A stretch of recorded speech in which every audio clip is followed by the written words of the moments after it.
Seigneur Jésus, nous te bénissons et te rendons toute la gloire. Mes frères et moi, Seigneur, nous sommes réunis dans ta présence et nous voulons te remercier de ce que tu nous as donné la vie, de ce que tu nous donnes la santé, de ce que tu veilles sur nous, tu nous protèges. Tes anges sont là à leur poste. Seigneur Jésus-Christ de Nazareth, tu nous communiques la vie et tu donnes la santé à nos corps. Je te dis merci de ce que tu pourvois également à nos besoins de chaque jour. Nous te rendons toute la gloire et te bénissons. Merci parce que tu nous nourris également spirituellement. Tu prépares de la nourriture spirituelle pour nous. Et en ce jour, tu veux nous en donner encore. Nous te consacrons la première heure, les prémices de notre journée de ce 24 juin 2019, afin de t'écouter, afin d'être à tes pieds, afin de te recevoir dans nos cœurs, afin de nous laisser transformer par ta parole puissante, Jésus. Voici, Seigneur, ce que tu fais pour nous aujourd'hui, par ta grâce et ta fidélité. Et nous voulons t'en remercier. Nous voulons te bénir, Seigneur. Que toute la gloire te revienne pour ce moment que tu nous donnes, pour t'entendre et te parler. Merci, Seigneur Jésus. Frères et sœurs dans le Seigneur, nous sommes réunis afin de partager un sous-thème. Nous commençons une nouvelle semaine d'enseignement et c'est la dernière semaine du mois de juin. Le programme a été établi, le programme de la semaine a été établi mais n'a pas été partagé. Ça sera partagé peut-être juste après l'enregistrement. Sinon, tout le programme a été préétabli. Donc, le sous-thème que nous allons partager, c'est les non-convertis ont droit à plus de compassion de ta part. Les non-convertis ont droit à plus de compassion de ta part. Et nous allons partager deux textes. Le premier texte, c'est Romains chapitre 15, verset 1. Romains chapitre 15, verset 1. Le deuxième, ça sera Job chapitre 6, verset 14. Déjà, je nous lis le texte de Romains. Je lis la parole du Seigneur. Nous qui sommes forts, nous devons supporter les faiblesses de ceux qui ne le sont pas et ne pas nous complaire en nous-mêmes. Parole du Seigneur. Nous qui sommes forts, nous devons supporter les faiblesses de ceux qui ne le sont pas et ne pas nous complaire en nous-mêmes. Paul s'adresse ici aux Romains. Il s'adresse aux Romains et il les interpelle. Vous savez, nous sommes chrétiens.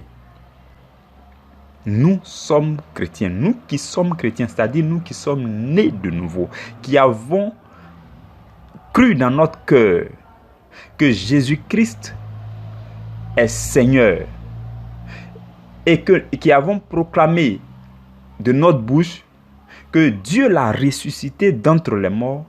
Nous sommes sauvés. Nous qui avons cru en Jésus-Christ et qui l'avons accepté de tout notre cœur comme Seigneur et Sauveur, Dieu nous a communiqué la vie éternelle à notre esprit. Et Dieu nous a donné aussi ce qu'on appelle les arts de l'esprit ou les prémices de l'Esprit de Dieu. Voici ce que Dieu a fait pour nous. Dès notre nouvelle naissance, nous avons bénéficié de la présence de l'Esprit de Dieu dans notre esprit. La première mesure, la première portion de l'Esprit de Dieu est venue s'installer dans notre esprit afin de s'accroître progressivement au fur et à mesure de notre obéissance à la voix de Dieu, jusqu'à atteindre notre âme, à sanctifier notre âme et notre corps. Voici ce qui s'est passé à notre nouvelle naissance. Et au fur et à mesure de notre conversion, de notre obéissance, ce qui se passe, c'est que l'homme intérieur devient de plus en plus fort. Au fur et à mesure que vous écoutez la parole de Dieu, et que la lumière de la parole de Dieu, la vérité de Dieu, les révélations cachées de la parole de Dieu, la pensée profonde de Dieu, lorsque cela touche vos cœurs, ça vous communique une force à votre être intérieur pour fortifier votre être intérieur. C'est en cela que les chrétiens peuvent paraître faibles, mais en réalité, c'est eux les plus forts parce que leur esprit est fortifié. Et quand l'esprit est fortifié, vous êtes prêts à prendre toutes les bonnes décisions. Vous avez la capacité de prendre les bonnes décisions, de discerner le bien et le mal et de choisir ce qui est bon. Voici la raison pour laquelle le chrétien est fort. Il est fort intérieurement. Bien qu'il peut paraître faible physiquement, le chrétien, ce qui fait sa force, c'est la force de son esprit.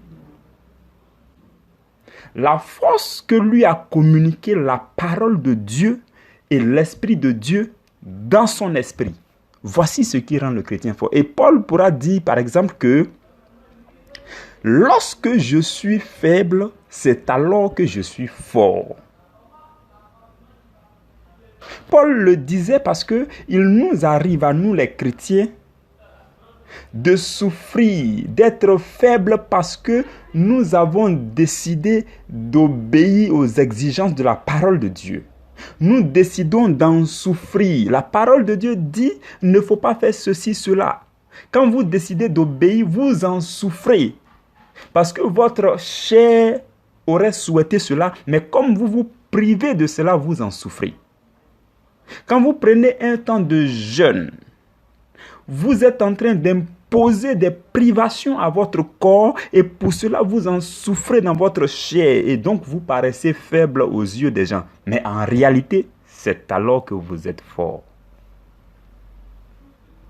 Donc, nous les chrétiens, nous sommes supposés être fortifiés dans l'esprit. Nous sommes supposés être fortifiés dans notre homme intérieur parce que nous écoutons régulièrement la parole de vérité, la parole puissante de Dieu. Et Paul nous interpelle pour dire que si nous qui écoutons la parole de la lumière régulièrement chaque jour et notre esprit est fortifié, s'il en est le cas pour nous, chrétiens, ce n'est pas le cas pour ceux qui ne sont pas convertis. Par moments, ceux qui ne sont pas convertis paraissent forts physiquement, moralement, mais ils ne sont pas forts dans leur être intérieur. Et c'est cette faiblesse de leur esprit qui fait qu'ils succombent régulièrement au péché. C'est cette faiblesse de leur être intérieur qui fait que le malin les influence. Et c'est en fait cette crise qu'ils manifestent. Quand vous voyez un non converti en colère pour se mettre en colère pour un rien, en fait, c'est une crise qui est manifestée. Il n'arrive pas à être meilleur. Il veut bien être meilleur, il n'arrive pas à être meilleur à cause de la faiblesse de son esprit. Et la crise qui en résulte, c'est la colère, c'est les frustrations. Du coup, Paul nous interpelle à nous qui sommes forts spirituellement, de supporter leur faiblesse. De supporter leur faiblesse. Un moment, au tout début, lorsque j'étais dans la circulation, c'est-à-dire les matins quand je suis dans la circulation en train d'aller au boulot, il m'arrivait de me fâcher. Et ça, c'était au début, en 2013. Même jusqu'en 2014, ça m'arrivait encore. Dans la circulation, on pouvait se chamailler. Quand quelqu'un conduit mal, tu l'insultes un peu au passage. Tu es chrétien, mais tu le fais parce que justement, cette force de l'esprit qu'on appelle la patience n'est pas encore installée en toi. La douceur n'est pas encore installée en toi. Donc tu te laisses malmener, enfin, tu es faible à ce niveau, donc il y a des injures qu'on peut se lancer, des insultes à gauche et à droite quand un chauffeur de Baka roule mal, ainsi de suite. Mais un moment vint où j'ai dit au Seigneur, je veux développer le fruit de l'esprit qu'on appelle la patience en moi. La patience, la douceur. Et j'ai décidé dans le Seigneur, un jour, à partir d'un seul jour, j'ai décidé de ne plus jamais me disputer dans la circulation. Donc, par la grâce du Seigneur, j'ai tellement bien développé que jusqu'au jour d'aujourd'hui, je peux même passer des heures dans des embouteillages sans me fâcher. Je ne m'en rends même plus compte. Les heures que je passe dans les embouteillages, c'est comme si je ne suis même pas dans la voiture parce que mon esprit est ailleurs en train de méditer la parole. Je prends plaisir. La patience a réussi sur cet aspect de ma vie-là. La patience a réussi à s'installer. La douceur a réussi à s'installer. La tolérance a réussi à s'installer. Et je me suis rendu compte que c'est cela en réalité la force dans l'esprit. Le fait de conduire mal, de passer à droite, à gauche, lorsqu'il y a des embouteillages, ce n'est pas ça la force. En fait, quand je les regarde, ils me font pitié. Parce que c'est justement la faiblesse de leur esprit qui crée cette crise qu'ils sont en train de manifester. Du coup, moi qui suis fort intérieurement, je me dois de les supporter, eux les faibles. C'est ce que Paul nous dit en ce matin, frères et sœurs. Donc, tous les non-convertis sont faibles intérieurement et ont besoin que toi qui es fort intérieurement, tu manifestes ta compassion envers eux, la douceur envers eux.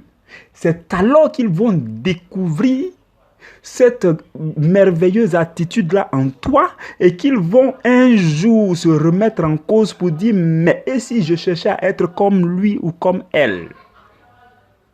Ils vont apprendre que tu agis comme ça parce que tu es chrétien, que tu es chrétienne. Et un jour, ils vont s'asseoir avec eux-mêmes et ils vont se dire, mais je veux être meilleur comme celui-là, comme celui-ci, qui manifeste la douceur, la bonté, la patience, l'amour. Je veux être comme lui, Seigneur. Ils vont se le dire un jour. Et grâce à votre attitude, grâce au fait que vous les avez supportés pendant longtemps, un jour, ils vont accepter eux aussi le Seigneur Jésus-Christ afin de devenir comme vous. Voici ce que le Seigneur veut nous enseigner. Vous qui êtes forts, vous devez supporter les faibles, les faiblesses de ceux qui ne sont pas forts. Et la Bible va dire dans Job chapitre 6, verset 14. Dans Job chapitre 6, verset 14, la Bible va nous dire que celui qui souffre a droit à la compassion de son ami, même quand il abandonnerait la crainte du Tout-Puissant. C'est-à-dire que même si votre frère a abandonné la foi, vous devez de continuer à supporter ses faiblesses. S'il n'a pas encore accepté Jésus, vous devez de supporter ses faiblesses. Nous devons regarder au-delà du visage, au-delà du corps, au-delà des actions physiques et voir une âme à l'intérieur d'une personne et voir la souffrance de cette âme-là et supporter cette souffrance. Voici ce que c'est que la compassion en réalité. Et c'est ce que nous devons manifester à l'endroit de ceux-là qui sont non convertis, ceux-là qui ne connaissent pas Jésus, ceux-là qui sont en train de périr d'ailleurs. Parce que la Bible dit, mon peuple périt par manque de connaissance. Et comme ils n'ont pas suffisamment de connaissance comme toi, c'est pourquoi ils sont en train de périr. Donc tu n'as pas à le leur dire, tu n'as pas à les gronder, tu n'as pas à les blâmer. Tu n'as qu'à te comporter comme le Seigneur Jésus le demande. Et lorsqu'ils vont voir, ils vont chercher à faire comme toi. Je nous l'ai déjà dit, qu'il y a des personnes qui ne changeront jamais tant qu'ils vous ont pas vu faire ce que vous dites. Des personnes ne changeront jamais autour de vous tant qu'ils ne vous ont pas vu être l'exemple de ce que vous leur demandez de faire. Voici en réalité ce qui convertit. L'amour en action. La compassion en action et non en parole comme ordre qu'on leur donne. Voici ce qui convertit, frères et sœurs. Et nous devons nous conformer à la parole de Dieu. Nous devons nous conformer âme, esprit et corps à la parole de Dieu. C'est ce qui va toucher nos frères et sœurs autour de nous. Notre douceur lorsque nous sommes en face d'un inconnu. Notre patience dans un lieu d'attente. Notre amour. Notre amour et nos regards bienveillants, notre bonté, notre maîtrise de soi dans une situation dans laquelle très peu de personnes se maîtrisent. Voici ce qui impactera le monde. Voici ce qui impactera le monde. Il y a un homme de Dieu qui a fait des expériences surnaturelles. Il a fait des visions où il s'est retrouvé dans le royaume des cieux. C'est un homme de Dieu qui est retourné au Père dans les années 2000, mais il a fait ces expériences qu'il a consignées dans un livre. Vous pouvez rechercher ce livre et le lire, je vous le conseille d'ailleurs vivement. Ultime Assaut de Rick Joyner. Et il a dit qu'il a conversé avec le Seigneur Jésus-Christ et les anges dans le ciel. Et voici une phrase forte qui lui a été dite par les anges. Les anges lui ont dit, tu peux tout faire comme ministère sur la terre pour gagner le monde entier. Mais en réalité, ce qui impacte le monde, c'est la pureté de l'âme. Normalement, nous n'avons pas besoin de fournir assez d'efforts pour faire un grand ministère. Si on se contente de sanctifier notre âme, de purifier notre âme, ça, je pense que je nous l'avais déjà enseigné dans un sous-thème précédent, où j'ai dit que lorsqu'une ampoule n'a pas besoin d'aller chercher des gens pour venir à sa lumière, il suffit qu'elle s'allume. Lorsque vous serez allumé de la lumière de la parole de Dieu, vous n'aurez pas besoin de dire aux gens de venir vous demander conseil, de venir auprès de vous pour être éclairés. Ils viendront seuls. Donc, se contenter de pratiquer la parole, d'avoir un cœur pur, de purifier notre âme, voici tout. Voici le ministère, le premier ministère auquel le Seigneur Jésus nous appelle, toi et moi. Le Seigneur Jésus nous appelle d'abord à la pureté, à la sanctification de notre cœur. Et quand nous serons bien, je nous ai aussi dit que et Jésus a dit dans la Bible qu'il est la lumière du monde. Et peu après, il a dit, nous aussi, nous sommes la lumière du monde. En fait, nous ne sommes pas la lumière en tant que telle, mais nous sommes une surface lisse qui reçoit la lumière de Jésus et qui reflète cette lumière dans le monde. Nous sommes comme un miroir qui se positionne à un angle bien défini, bien calculé, bien adéquat par rapport à la lumière qu'envoie Jésus-Christ. Et lorsque la lumière de Jésus-Christ va frapper la surface de votre cœur, cela va retourner dans votre monde pour éclairer votre monde. Et vous conviendrez avec moi que plus la surface de votre miroir est claire, bien essuyée, plus vous allez refléter une lumière fidèle par rapport à la lumière que vous avez reçue. Mais si votre miroir est tacheté, votre miroir est poussiéreux, vous allez recevoir la lumière de Christ et vous allez refléter un autre éclat. Le Seigneur Jésus nous demande à purifier notre cœur. Et alors sa lumière va nous toucher et nous allons refléter cette lumière au monde. Et le monde entier va venir autour de vous. Voici ce que le Seigneur nous appelle. Le Seigneur, c'est la raison pour laquelle, encore une fois, je nous le répète, Dieu nous appelle, nous tous, mais il nous appelle d'abord à la pureté. Il nous appelle d'abord à la sanctification, à une vie secrète de sanctification, sans orgueil, mais sanctification du cœur et l'amour pour le Seigneur Jésus. On aime Jésus, on se sanctifie, on fait tout pour nous conformer à sa parole, pour l'adorer, pour lui obéir régulièrement, pour lui demander conseil avant de prendre toute forme de décision. Voici ce à quoi le Seigneur Jésus nous appelle. Et si nous le faisons dans le secret, il va nous juger dignes d'éclairer les autres. Je bénis le nom de notre Dieu, notre merveilleux Jésus-Christ de Nazareth qui nous a donné cette nourriture divine en ce matin. Que sa grâce demeure avec toi tout au long de cette semaine. Et que Dieu nous donne la force de vivre dans l'humilité, dans l'obéissance, dans l'abaissement, afin de recevoir les véritables révélations de sa parole, afin que nous ne rations jamais notre ciel. Frères et sœurs, voici ce qui me préoccupe chaque jour, d'heure en heure. Comment faire pour rester connecté avec le Seigneur afin de ne jamais rater notre ciel? Je préfère douter de moi-même afin que le Seigneur Jésus vienne me rassurer. Je préfère perdre confiance en moi-même afin que le Seigneur Jésus vienne me donner, afin que ma confiance soit plutôt au Seigneur Jésus. Je préfère ne pas me fier à moi-même, frères et sœurs. Je préfère rechercher le Seigneur.